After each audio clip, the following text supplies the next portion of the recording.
meneruskan pengajian kita dengan kitab Riyadhus Shalihin lil Imam Abi Zakaria Yahya bin Syaraf an-Nawawi ad-Damashqi Syafi'i rahimahullahu taala wa adamana bi barakati ulumihi fid dharain. Babun fi bayani kathrati turuqil khairi. Satu bab yang menerangkan banyaknya jalan menuju kebaikan. Bapak Ibu yang saya hormati dan dimuliakan Allah. Jadi untuk kita sebagai umat terakhir, umat terbaik, umat Sayyidina Muhammad sallallahu alaihi wasallam, itu nahnul akhirun ya fil ba'si wal awwalun yaumul qiyamah. Kita itu dibangkitkannya paling akhir. Tapi nanti di sana al-awwalun, kita paling pertama.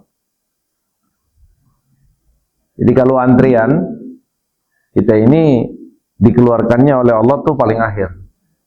Umat bontot. Cuman nanti di sono antrian kita itu paling depan. Ingatin itu, Dan ini memang kelebihan yang Allah berikan kepada kita lewat Sayyidina Muhammad sallallahu alaihi wasallam. Secara logika kita tuh nggak akan ada di posisi depan kalau kita nggak memiliki kelebihan apa-apa. Biasanya juga secara aturan yang paling dulu, yang paling berhak di depan kan, secara antrian gitu kan. Siapa yang lebih dulu ya itu secara aturan kayak gitu. Tapi kenapa kita nggak diurut paling akhir? Justru ya kita ini paling akhir dilahirkan, dibangkitkan, diciptakan oleh Allah jadi umat Sayyidina Muhammad, tapi di akhirat paling awal. Maknanya kita Allah Subhanahu wa taala berikan kita kelebihan-kelebihan yang Allah tidak berikan kepada mereka. Allah berikan kemurahan-kemurahan kepada kita yang Allah tidak berikan kepada mereka. Allah berikan bonus-bonus yang luar biasa yang Allah tidak berikan kepada mereka. Alhamdulillah. Nah, salah satu cirinya itu dimudahkan untuk sampai kepada seluruh proses kebaikan. Dimudahkan proses ya seluruh amal kebaikan, dimudahin. Dan dihitung dan dilipat gandakan 10 al-hasanatu bi asri amtaliha, satu kebaikan 10 ila subuh mi'atin, sampai 700. Ini buat kita. Selain dimudahkan prosesnya oleh Allah untuk sampai kepada kebaikan, dan dilipat gandakan balasannya.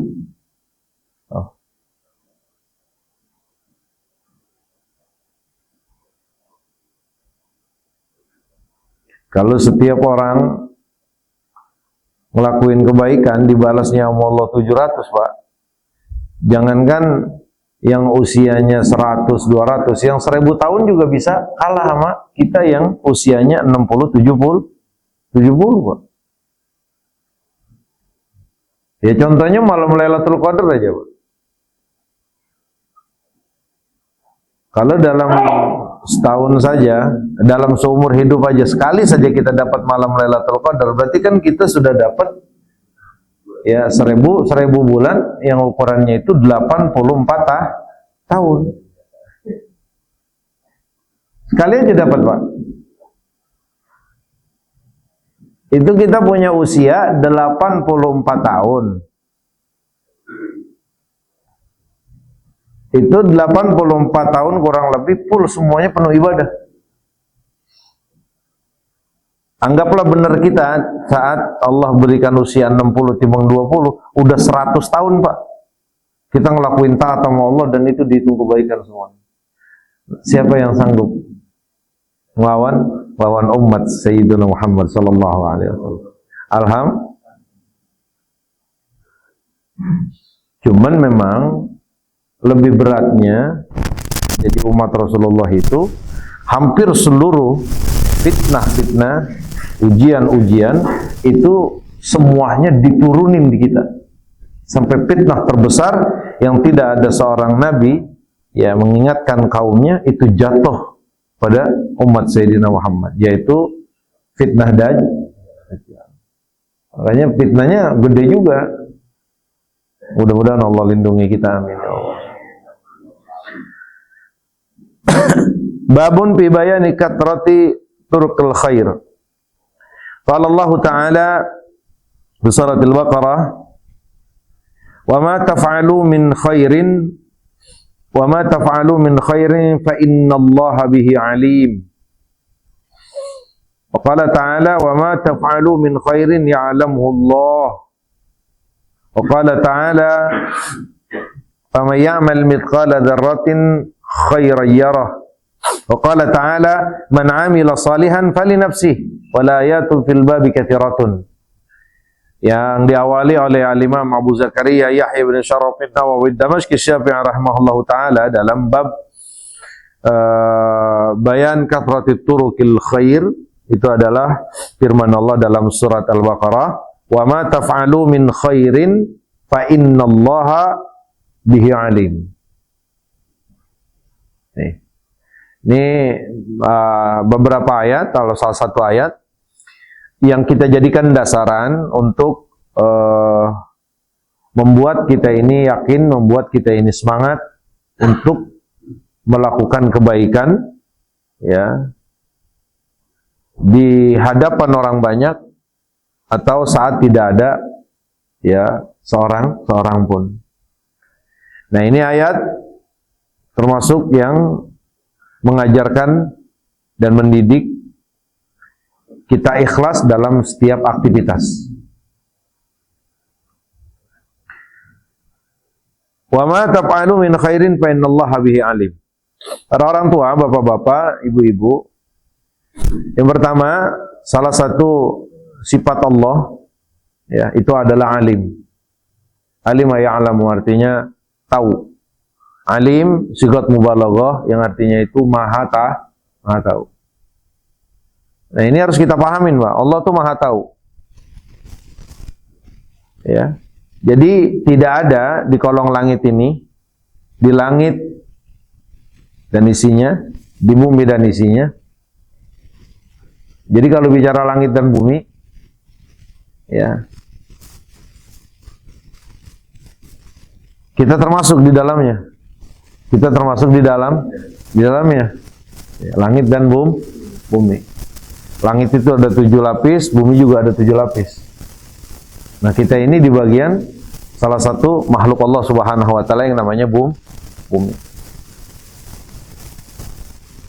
Tidak ada yang tersembunyi bagi Allah Subhanahu wa taala baik di langit maupun di bumi. Itu harus yang kita mantepin, Pak. Ya. Makanya Al-Qur'an itu ya mengingatkan kita, la yakhfa 'alaihi syai'un fil ardi wala fis sama. Enggak ada yang tersembunyi di sisi Allah mau di langit maupun di bumi. Wa huwa ya'lamu sirra wa akhfa. Allah tuh Maha mengetahui apa yang sir, rahasia ya, dan apa yang tersembunyi. Ini tangan saya lagi ngapain, bapak-bapak nggak tahu nih. Benar nggak? Nggak tahu. Allah tuh tahu. Tangan saya taruh sini. Apa yang terlintas dalam hati saya, itu Allah tahu, Pak. Apa yang terbesit dalam pikiran saya, Allah tahu. Jadi Allah itu nggak bisa dibohongin dengan kondisi dan keadaan bagaimana.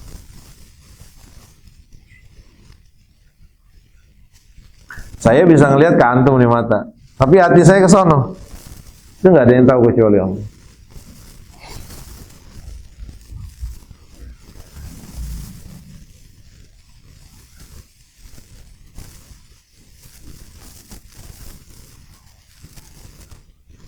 Ya'lamul jahra wa ma yakhfa. Allah tahu yang jelas sama yang tersembunyi. Jadi nggak usah khawatir, Bapak. Nggak usah khawatir ya Allah nggak lihat saat kita berbuat kebaikan dan di situ tidak ada satu mata manusia melihat.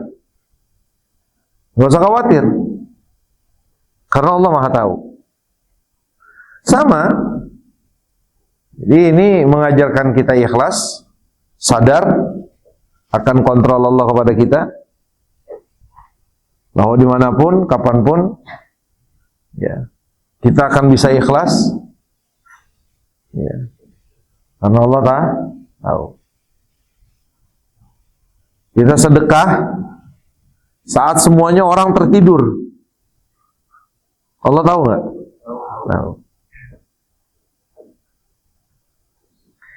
Kita berbuat maksiat saat seluruh tembok ini menutupi kita, tidak ada yang tahu manusia, tapi Allah.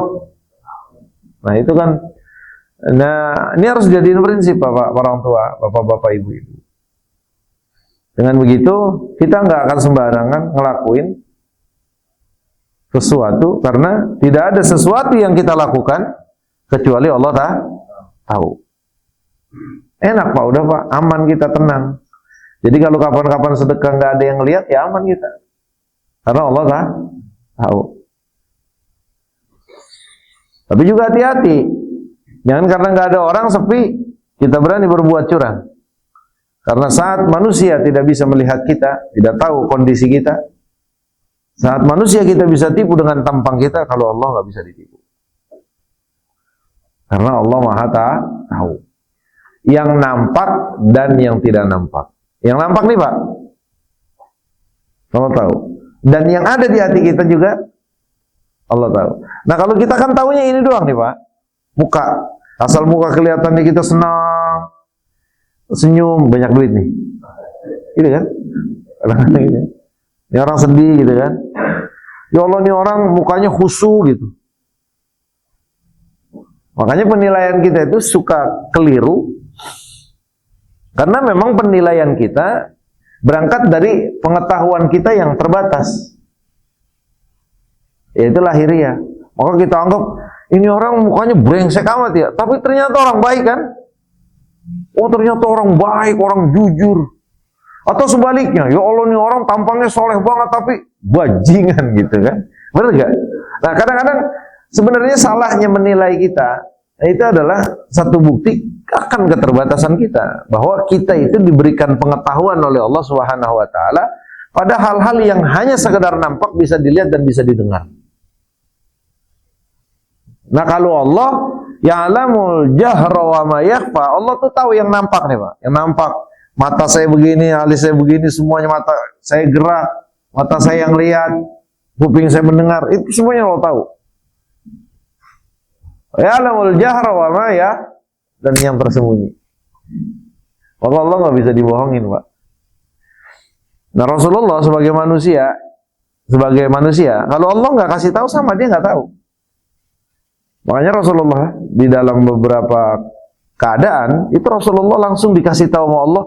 Kalau bahasa kitanya, ya Nabi Allah, ya Rasulullah, hati-hati dia mau orang munafik ini.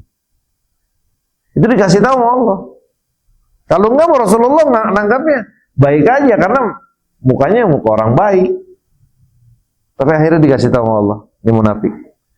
Innal ladzina kafaru sawa'un 'alaihim anzartahum am lam tunzirhum la. Ini kan sesuatu yang Nabi terus ingin berusaha memberikan hidayat, tapi nggak tahu bagaimana nih hatinya sebenarnya mereka.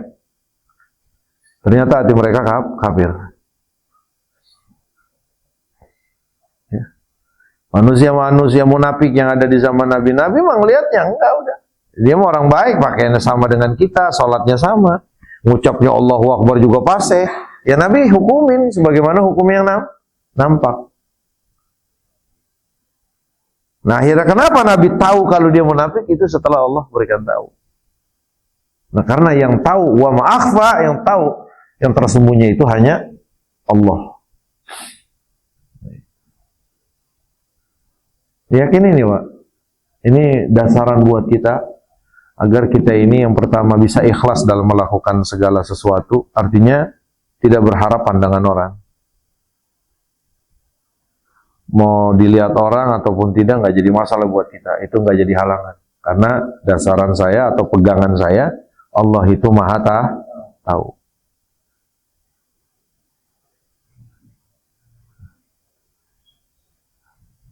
Kalau keyakinan ini lemah, ini juga yang akan mempengaruhi nanti ketidakikhlasan kita dalam berbuat.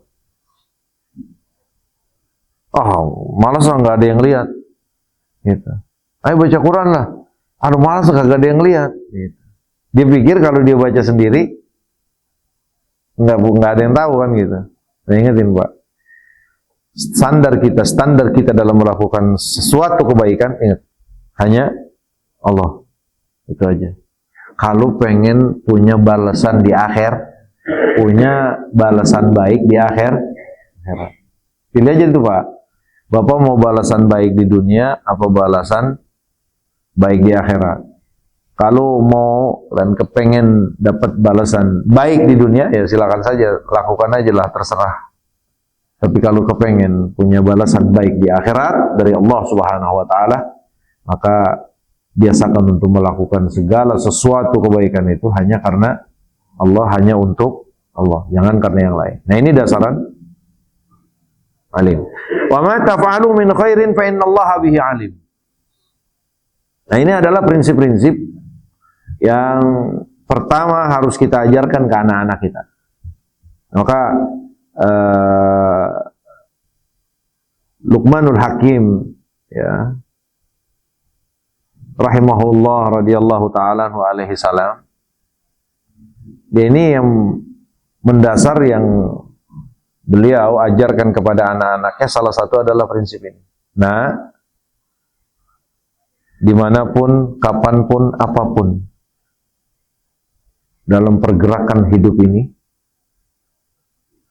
itu semuanya ada pada ilmu Allah, ada pada pengetahuan Allah.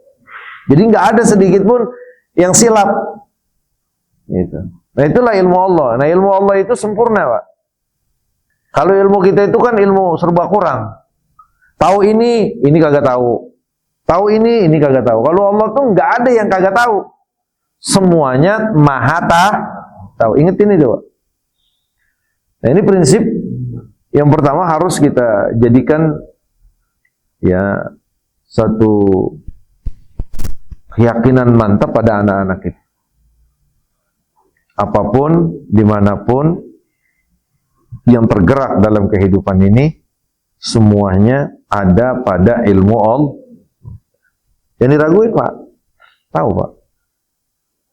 Kita jahat dan curang sama orang, di hati kita, punya strategi buruk di hati kita, itu Allah tahu. Nah, kita nih, Pak, kalau ngukumin orang jangan kayak Allah. Kalau Allah menghukumi hambanya itu atas dasar ilmu. Allah anggap kamu munafik, itu karena memang Allah maha tahu apa yang di hati.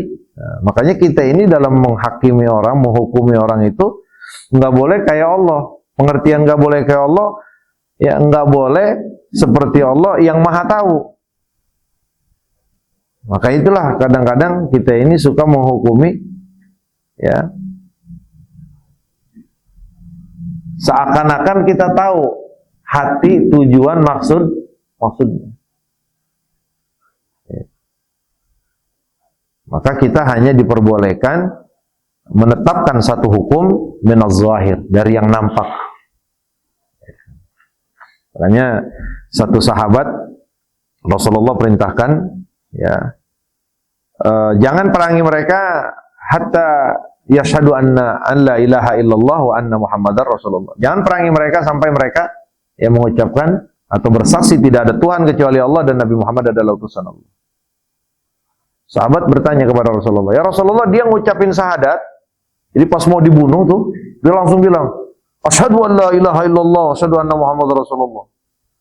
Nah, kayak seorang sahabat ini berpikirnya, lah, pasti nih orang ngucapin syahadat karena pengen selamat dari pedang. Ditebas terus. Sampailah kabar ini kepada Rasulullah sallallahu alaihi wasallam. Ya, Rasulullah kan perintahin jangan dibunuh kalau udah ngucapin syahadat. Masih dibunuh. Dan dia beralasan kepada Rasulullah, ya Rasulullah, dia ngucapin ini karena dia takut dengan pedang saya.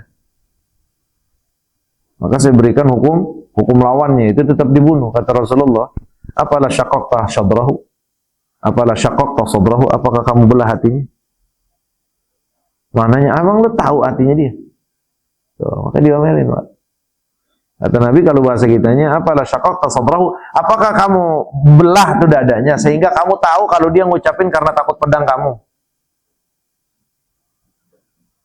Apa kamu tahu hatinya kalau dia ngucapin itu ya karena takut dari ancaman kamu, atau memang dia mengucapkan karena tulus? Dia bersaksi tidak ada Tuhan kecuali Allah dan Nabi Muhammad adalah utusan Allah. Siapa yang tahu? Dari sini ditetapkan oleh Allah dan Rasul, ya, diambil oleh para ulama bahwa kita hanya boleh menghukumi sesuatu yang nampak kita lihat. Itu dah. Yang nampak. Kalau yang nggak nampak nggak dituntut kita. Kita nggak bisa ngukumin seseorang dari hatinya, nggak bisa. Hatinya kita nggak tahu. Yang tahu hanya Allah. La yattali ala qulubin nas ya ala asrarin nas illallah. Enggak ada yang tahu rahasia yang tersembunyi di hati kita itu kecuali Allah. Nah, ini kontrol ini yang harus diulang-ulang. Wa ma taf'alu min khairin fa innallaha bihi alim. Apa saja dari kebaikan yang kau lakukan Allah tahu. Jadi enggak usah khawatir. Kebetulan, bukan karena. Kebetulan kita berbuat baik dan di situ ada orang, atau satu ketika kita berbuat baik nggak ada orang, nggak ngaruh bagi kita, karena pada hakikatnya Allah Maha Tahu. Ya kayak kita sedekah, kayaknya kalau nungguin orang pada pergi nih, kan begitu. Ini kotak keburu dikunci, nggak ada kesempatan buat sedekah, kan gitu kan? Ya udah sedekah aja. Sedekah aja, tetap jaga hati ikhlas karena Allah. Atau satu ketika nggak ada orang yang nggak apa, ya nggak ada orang ya tetap kita ngeluarin sedekah. Nah, ini jadi satu ilmu yang kita bisa ambil dari ini, kesadaran kontrol kita bahwa Allah Maha Tahu. Ya, jadi dia akan tenang melakukan kebaikan saat dia sendiri karena Allah Maha Tahu, dan dia akan takut melakukan kemaksiatan karena dia sadar Allah Maha Tahu. Di mana kita sembunyi, Pak? Ada. Jadi apapun yang kalian lakukan dari kebaikan Allah tahu. Kita lagi duduk depan rumah kita, ada orang lewat, terus di hati kita, ya Allah, saya kesian nama tamani orang ya. Saya mau ngasih nggak punya duit. Kita nggak ngomong, bini kita di samping kita nggak tahu. Cuman di hati aja kita ngomong. Akhirnya kita doain, ya Allah, kasih dia rezeki yang halal. Dah, lewat gitu kan? Itu Allah tahu, Pak. Dan itu adalah sebuah kebaikan. Dan Allah Maha Tahu. Dan setiap perbuatan yang masuk dalam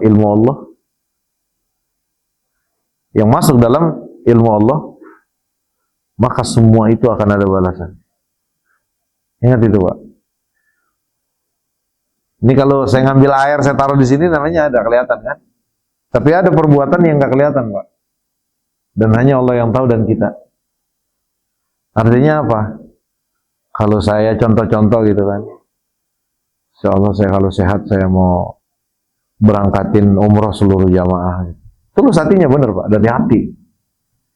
Dari hati. Emang orangnya baik, orang baik, orang ada. Dia lagi ngeliat begini, dia bilang, kalau saya ada duit itu, saya berangkatin umroh semuanya ini, Allah ya Rabb.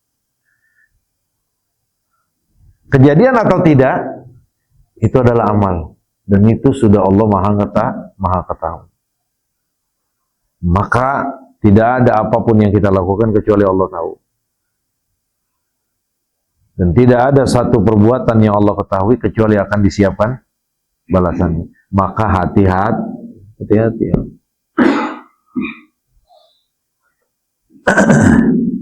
Wa ma taf'alu min khairin ya'lamu Allah. tidak kalian lakukan dari perbuatan baik, pasti diketahui oleh Allah. Ini buat memperkuat ayat yang tadi. Jadi tenang aja Pak, Allah Maha Tahu, Allah Maha Tahu, Allah Maha Tahu. Dan Allah akan membalas seluruh amal kita. Membalas seluruh amal kita, nggak ada yang disembunyiin. Allah balas. Wa qala ta'ala faman ya'mal mithqala dzarratin khairan yarah. Lihat. Nah, ini mulai diterangin. Allah itu mengetahui semuanya. Ilmuhu yashmulu kulla syai'. Pengetahuan Allah itu meliputi seluruh.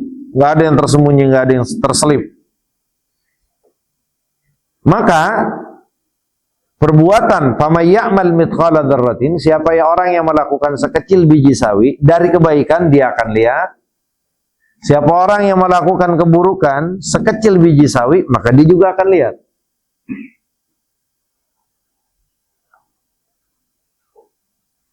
Jadi nggak ada yang nggak kelihatan, Pak. Semuanya faman ya'mal mithqala dzarratin khairan yarah. Nah, kalau ada perbuatan baik kecil itu, contohnya Pak, contohnya lagi ngaji begini, oh kalau saya ada duit, pokoknya setiap habis ngaji makan nasi uduk, misal ini Pak, cuma dia rencana aja Pak, emang dia bener, emang kayak begitu, kalau ada duit dia pasti kayak gitu. Kan kebaikan itu kan, berencana untuk kebaikan itu namanya, kebaikan. Anggaplah itu perbuatan baik yang hanya terlintas di pikiran. Anggaplah itu adalah perbuatan baik yang ukurannya sekecil biji sawi. Itu pasti satu ketika nanti di akhirat, ya roh dia akan lihat. Nih, kerjaan lo. Apa ini?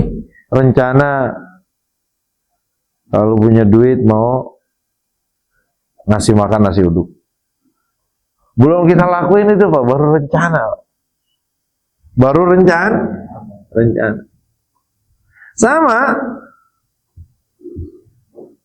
di pikiran kita, gedeg banget gue sama dia itu. Nggak ada urusan apa-apa Pak gedegnya. Kalau gedeg sama Yahudi wajib Pak. Ini nggak ada urusannya sama orang Islam atau sama kiai atau sama habib, gedeg aja pokoknya, nggak ada alasannya gitu. Bye-bye Pak. Itu durasinya nggak lama, hanya lintas dalam artian, tapi memang dipendam. Dipendam. Satu ketika dia akan lihat. Nih, kaget kita. Pasti begitu Pak, pasti banyak yang kaget kita. Makanya dari sekarang sering tobat Pak. Sering tobat, sering istighfar. Jangan sampai kita dikagetkan dengan amal-amal yang buruk, yang saat itu sudah kita lupakan, bahkan kita udah nggak ingat dalam kehidupan dunia. Itu makanya Nabi itu ngajarin kalau lagi sujud, ya Allah ampunin, lagi sujud, ya Allah ampunin, Allahumma ighfir li dzambi kullahu diqqahu wa jillahu wa awwalahu wa akhirahu, yang kecil, yang gede, yang duluan, yang akhir dosa, biar diampunin sama Allah Pak. Jangan sampai nanti kita tahu-tahu di akhirat kaget-kagetan melulu. Pas ngelihat, lah ini kapan dosa ini ya? Lah udah kagak bisa Pak, kalau di sana ada balasannya. Kecuali itu dosa kita tobatin dan istighfar. Kama ya'mal misqala dzarratin. Jadi jangan pernah berani ngelakuin sekecil apapun keburukan, karena itu akan kita lihat. Dan jangan putus asa sedikit pun, ya enggak, kalau kita bisa melakukan sekecil apapun perbuatan baik. Semuanya ada hitungannya dari Allah, semuanya kita lihat, semuanya ada hitungan, semua ada balasan. Astagfirullah wa atubu ilaih. Wa qala ta'ala dalam surat Al-Jathiyah, man 'amila salihan falinafsihi. Yang ngelakuin kebaikan buat dirinya, Pak. Oh, jadi kalau kita nih sholat subuh berjamaah kemudian ngaji, itu bukan buat istri anak kita. Kita nih ngaji nih, ya kan? Mas Imam ngaji, lah bukan buat istrinya, bukan buat anaknya, bukan. Buat Mas Imam. Maka kalau hanya bapak-bapaknya yang rajin ngaji, ya bapak-bapaknya yang banyak pahala, ibu-ibunya enggak. Begitu juga sebaliknya. Kalau ibu-ibunya yang rajin sedekah dan salat malam, ya ibu-ibunya yang banyak pahala, bapak-bapaknya enggak. Man amila salihan fali nafsihi, yang lakuin kebaikan buat diri dia dan bukan buat orang lain. Jadi jangan dipikir kalau saya rajin ibadah, salat malam, sedekah, terus bapak-bapak bisa dapat dari saya karena saya guru. Enggak, Pak. Enggak, saya buat saya sendiri. Bapak buat bapak sendiri. Man amila salihan fali nafsi. Yang lakuin kebaikan ya buat diri dia. Nah, makanya dari ayat ini kita harus sudah benar fokus, sudah benar serius untuk ngelakuin ya amalan-amalan yang itu buat kita, bukan buat siapa-siapa, Pak. Jadi jangan ngelihat orang berbuat baik karena dia anak kita, karena dia istri kita, karena dia ini. Jadi kita ngerasa cukup. Udah gue tenang aja ada anak gue. Lah, nggak bisa.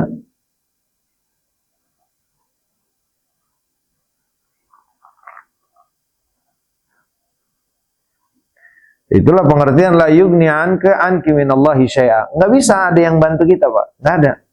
Sendiri-sendiri dulu. Kita nggak bicara syafaatnya Nabi nanti. Sekarang sendiri. Apa yang Bapak lakuin, ya itulah yang nanti kita terima balasannya. Jadi seluruh perbuatan baik itu bukan buat orang lain, tapi buat kita. Ya, Bapak baca Quran, ya gitu kan. Itu buat Bapak. Kecuali Bapak memang, oh saya mau baca Fatihah buat Bapak saya yang sudah meninggal. Itu kan amal ya, amal baik. Amal baiknya namanya birrul walidain, berbakti. Itu buat kita, Pak, amal itunya. Ya, tapi pahala Fatihahnya buat orang tua. Tapi berbuat baik kepada orang tua atau ngabdi kepada orang tua, berbakti kepada orang tua, itu adalah amal buat kita, bukan buat abang kita, bukan buat adik kita. Kita sering baca Fatihah buat emak bapak kita. Pahalanya buat siapa? Buat kita dikasih, bukan buat abang kita, walaupun dia abang kita, walaupun dia sama-sama anak. Oke, kita baca Fatihah nih. Fatihah ila ruhi abi wa ummi kan gitu. Fatihah, ikhlas, Allah sampaikan tuh pahala Fatihah kita buat mereka. Disampaikan. Sampai itu, Pak. Nah, terus kan itu perbuatan baik. Karena ini perbuatan baik anak ke orang tua namanya birrul walidain. Namanya pengabdian bakti anak. Nah, bakti kepada orang tua ya, bakti kepada orang tua itu adalah amal soleh yang kembali kepada pelaku, bukan kepada yang nggak ngelakuin. Lah enak banget abang kita yang capek dia juga dapat. Enggak. Kita yang berbakti, kita yang dapat. Wah, dia mah itu sering bacain Fatihah, baca Yasin buat emak bapaknya. Ya dia buat dia itu pahalanya, pahala pengabdiannya, pahala bakti. Gitu. Nah, saudara tiga, yang dua malas, yang satu rajin. Yang satu mau baca Fatihah, baca Yasin, kan, buat orang tua. Ya, mana amila salihan fali nafsi, dia ngelakuin kebaikan, pengabdian, maka pahalanya buat dia. Maka buat dirinya, bukan buat kedua saudaranya yang bader. Paham ya? Iya. Maka jangan ngandel sama orang, Pak. Harus kita punya sendiri. Tuh orang rajin banget sedekah, kalau gue bisa gue lebih dari dia. Harus begitu. Itu boleh kayak begitu, Pak. Namanya fastabiqul khairat. Yang nggak boleh itu iri, Pak. Tapi kalau rasa dorongan kuat untuk bisa menyaingi dia agar bisa seperti dia dalam melakukan kebaikan, itu cakep, Pak. Dia kok rajin banget salat subuhnya, gua harus bisa lebih rajin dari dia. Itu bukan iri namanya, itu motivasi. Karena kenapa? Ya kalau kita bisa lihat tuh orang rajin banget jalan salat subuhnya, pahalanya kan berarti banyak, Pak. Saya pengen lebih dari dia. Ya udah, berarti jalannya kita juga harus semangat.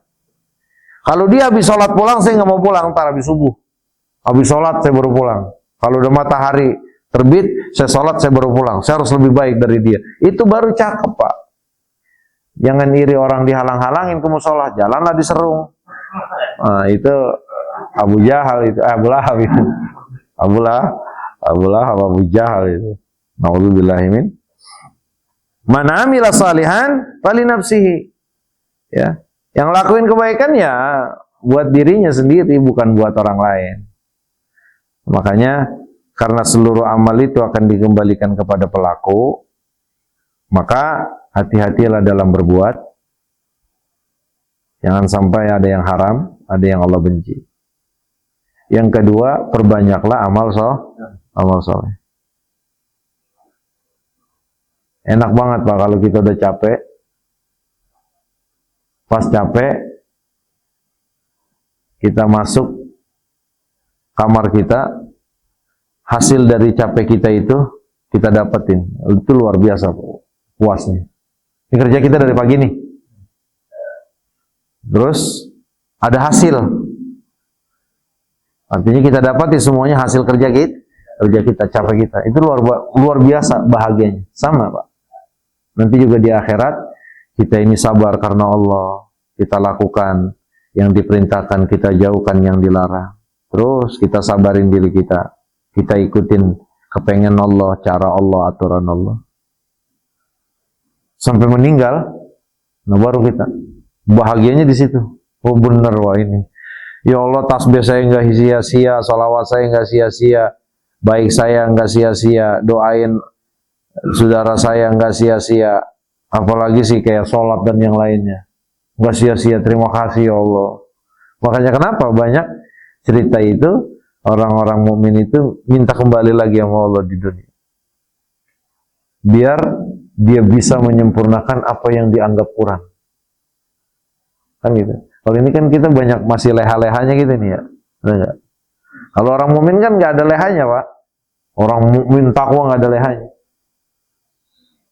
Dia masih masih kepengen minta balikin.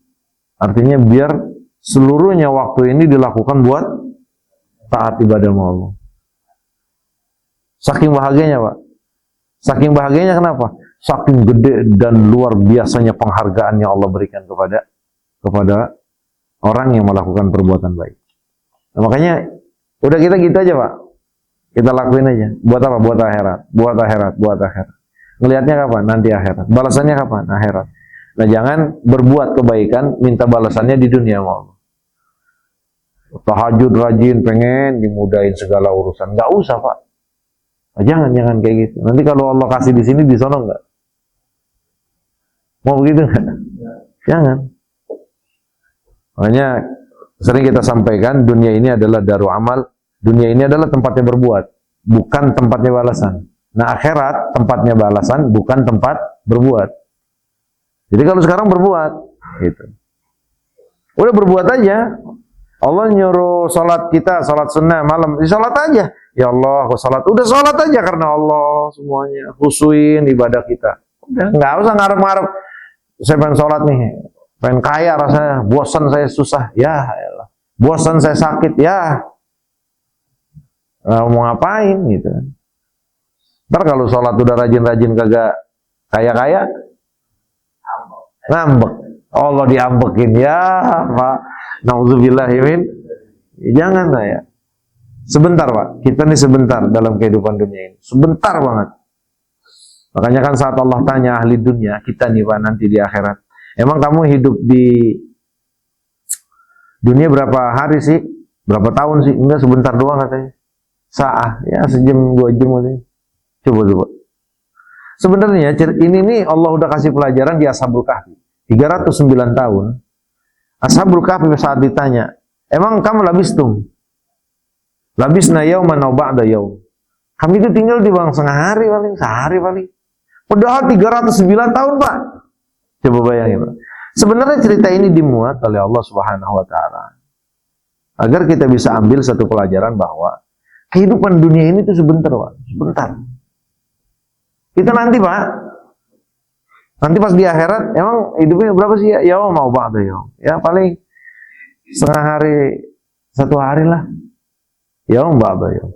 Sehari atau setengah. Berarti kan kita hidup 60 tahun ya. Kenapa kita bisa bilang seperti itu Pak? Paling ya sehari atau setengah hari. Karena di sono panjang banget hidupnya Pak. Panjang banget. Panjang. Kita makan nggak panjang Pak. Ini sekarang jam 6 nih Pak. 6, nanti ketemu 6 maghrib kan? Ketemu 6 lagi pagi kan? Itu bentar banget, lah di sono Pak. 1 hari 500 tahun. 1 hari sono 500 tahun. Gimana kita berarti itu? Kita ini kan 1 hari 24 jam. Ya kan? Kalau di sono 1 hari 500 itu tambahin aja 7 jam itu 500 tahun tuh. Jangan 24 jam tapi 500 tahun. Nah, makanya saat kita sudah masuk pada alam akhirat, karena itu alam yang Allah ciptakan lil abad untuk selama-lamanya, mau yang di surga atau di neraka lil abad, itu jawaban kita ya paling sehari setengah hari kita hidup di dunia. Nah, makanya jangan dilalain. Ya. Apa yang kita bisa lakukan selagi Allah kasih sehat, selagi Allah kasih kesempatan, lakukan. Disuruh sedekah, sedekah walaupun kagak punya duit, cuman bisa 1000 perak. Enggak sama sekali enggak punya 1000 perak, ya senyum aja. Enggak bisa senyum juga, emang tampang yang Allah ciptain kita asem, misalkan gitu kan. Ya udah, berarti ya enggak doain orang. Itu juga enggak bisa kita lakukan. Maka cukup kamu tidak memberikan keburukan kepada orang lain. Itulah sedekah kita, kata Nabi. Ya sekarang mah aman-aman aja Pak, aman-aman aja, yang brengsek ya aman. Entar. Nah, kita berharap kita capek di sini ikhlas karena Allah. Kita sabar, capek kita sabar, tunduk kepada Allah, ikutin Allah. Ya, bahagianya pas roh terpisah dari badan, orang-orang pada sakit, orang-orang pada menjerit, orang-orang pada nangis, orang-orang pada teriak, tapi mukmin akan tersenyum dan terus tertawa selama-lamanya. Gitu Pak, mukmin itu dikasih kayak gitu sama Allah. Makanya kan ada ayat yang sering kita ulang-ulang, alla takhafu wala tahzanu. Jangan sedih, jangan takut, jangan sedih. Wa absyiru bil jannati allati kuntum tu'adun. Udah bahagialah, senanglah, happy lah dengan surga yang sudah dijanji. Artinya nggak ada sedih Pak. Orang kalau takutnya hilang, kalau orang nggak takut berarti happy kan? Nyaman nggak? Kalau orang nggak sedih berarti senang, happy. Orang nggak takut itu nyaman, tenang. Kalau kagak sedih berarti dia happy. Ditambahin punya duit, lah nyengir nggak kira-kira? Nah itu Pak, itulah kehidupan mukmin. Mudah-mudahan kita seperti itu. Nah itu Allah berikan buat orang yang capek-capek dalam kehidupan dunia ini. Maka mudah-mudahan Allah kasih hidayah dan taufik kepada kita, dan Allah Subhanahu Wa Taala senantiasa bimbing kita agar bisa sabar, bisa ikhlas, bisa terus melaksanakan segala perintah Allah ya dengan penuh khusyuk, dengan penuh kebaikan, terus memperbaiki sehingga kelak nanti kita bahagianya di akhirat dengan ridhonya Allah, dengan rahmatnya Allah, dengan kemurahan Allah kepada kita semuanya. Amin ya rabbal. Subhanakallahumma bihamdika asyhadu an la ilaha illa anta astaghfiruka wa atubu ilaik. Wa sallallahu ala sayyidina Muhammadin wa ala alihi wa sahbihi wasallam. Walhamdulillahi rabbil alamin.